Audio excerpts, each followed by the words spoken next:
सरकार की पूर्व मंत्री आदरणीय शकुंतला रावत जी और अब मंच पे देखे बैठे हुए सब लोगों को मैं जानता हूँ। फिर कोई एक आधा नाम छोड़ता है तो समस्या होती है। तो महाराज श्री दोनों बैठे हैं, आपके चरणों में प्रणाम करते उपस्थित सभी हमारे जनप्रतिनिधि, पार्टियों के पदाधिकारी, मेरे सामने उपस्थित सभी पिता तुल्य बुजुर्गों, नौजवान साथियों, माता बहनें और प्यारे बच्चों, सबसे पहले मैं माजरा और आसपास के सब गांव बस्तियों को इस बात के लिए धन्यवाद देता हूं, इतना शानदार कार्यक्रम आज आपने यहां पे आयोजित किया और आप सब लोगों के दर्शन करने का मुझे भी सौभाग्य आपने दिया।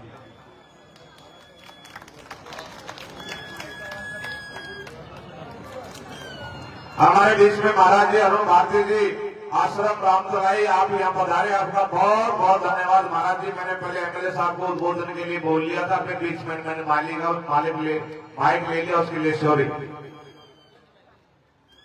इतना शानदार कार्यक्रम इस गांव बस्ती ने आज यहाँ पे आयोजित किया। अभी कुछ दिन पहले सरपंच मारू राम जी और इनके साथ 5-10 लोग इस आसपास के गांव के थे, सब लोग विराटनगर में मुझसे मिले और उन्होंने कहा कि बहुत बड़ा हमारे 5 गांव का, चनेगांव के 5 गांव का बड़ा कार्यक्रम माजरा में होगा, आपको आना है। निश्चित रूप से आज के कार्यक्रम विराटनगर में भी थे, लेकिन जितने प्यार से, जितने मान सम्मान से इन्होंने मुझे इनवाइट किया तो मैं इनके कार्यक्रम को मना नहीं कर सका और आज आप लोगों के बीच में आया। निश्चित रूप से बानसूर, कोटपुतली, बहरोड, विराटनगर, ये सब हम पहले भी जुड़े हुए थे, लेकिन जिला बनने के बाद वापस दोबारा एक दूसरे से बहुत ज्यादा नजदीकी से हम लोग जुड़े हैं। और मेरा सौभाग्य है कि आप सब लोगों के आशीर्वाद से हमारे वरिष्ठ नेता शकुंतला जी, ललित जी, संजय जी, जो भी बलजीत जी, सारे जितने हमारे जिले के नेता हैं, इन सब के सहयोग से और मेरे राजनीतिक गुरु हमारे नेता आदरणीय सचिन पायलट साहब के आशीर्वाद से इस जिले की कमान कांग्रेस पार्टी ने मुझे दी, आप लोगों के सहयोग करने के लिए। साथियों, ये कांग्रेस पार्टी जिसका इतिहास बहुत पुराना है, वैसे तो आज मेले का कार्यक्रम है, लेकिन मैं आया हूं तो कम से कम मेरी बात आपके बीच में रख करके जाऊंगा। अभी महाराज बलराम दास जी बोल रहे थे, संविधान की बात कर रहे थे कि इस देश के संविधान ने हम लोगों को ताकत दी है। आप याद करो, आजादी से पहले का समय, कई बुजुर्ग हैं जिनकी उम्र 80-90 साल है, किसी की 100 साल की भी है, गांव में कई लोग। उनसे पूछिए कि 1947 से पहले के भारत और 1947 के बाद के भारत में क्या अंतर है। 1947 से पहले का भारत जिसमें अंग्रेजों की हुकूमत थी, जिसमें राजाओं की हुकूमत थी, राजा का बेटा राजा बनता था, उनके मुंह से बोले हुए शब्द कानून होते थे। लेकिन इसके बाद तस्वीर बदली।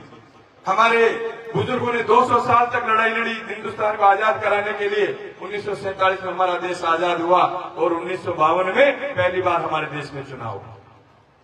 हमारे देश के संविधान निर्माता बाबा साहब डॉक्टर भीमराव अम्बेडकर ने जब इस संविधान का निर्माण किया तो उन्होंने एक शब्द कहा उस दिन कि आज से मैंने रानी की कोख का ऑपरेशन कर दिया है। आज से पहले राजा रानी की कोख से पैदा होता था, लेकिन आज के बाद राजा आपके वोट की ताकत से पैदा होगा। वो हमारे देश का संविधान है। 70 साल तक जो भी सरकारें देश में बनी, उन्होंने इस संविधान को मजबूत करने का काम किया, संवैधानिक संस्थाओं को मजबूत करने का काम किया। हमारा चुनाव आयोग जो देश की स्वतंत्र एजेंसी है, हमारी न्यायपालिका जो हमारे देश की स्वतंत्र एजेंसी है, हमारे अन्य एजेंसी जो संवैधानिक संस्थाएं हैं, उनको मजबूत करने का काम किया, उनको पोषित करने का काम किया। लेकिन पिछले 11 साल से 2014 से गुजरात से चल के 2 लोग आए, देश की सत्ता में आए, नरेंद्र मोदी जी प्रधानमंत्री बने और जैसे प्रधानमंत्री बने संवैधानिक संस्थाओं को कमजोर करने का काम किया। आज आप देश में हालात देख रहे, क्या हालात है।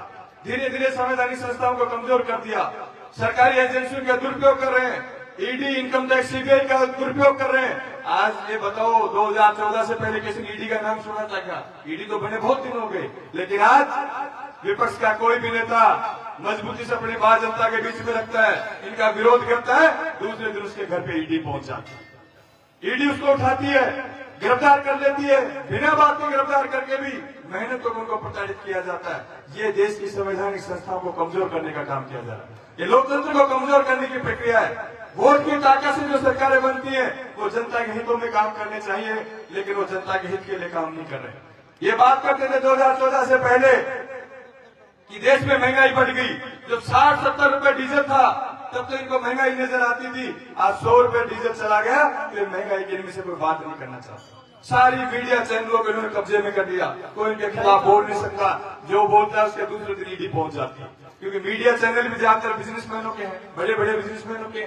जो उनके खिलाफ खबर चलाएगा दूसरे दिन ईडी उसके घर पहुंच जाती है, वो भी बंद हो जाता है, बोलना नहीं चाहता। आप बताओ, अभी पिछले दिनों पहलगांव में आतंकवादियों ने हमारे जवानों को शहीद किया, हमारे हिंदुस्तान के कई लोग उसमें शहीद हुए।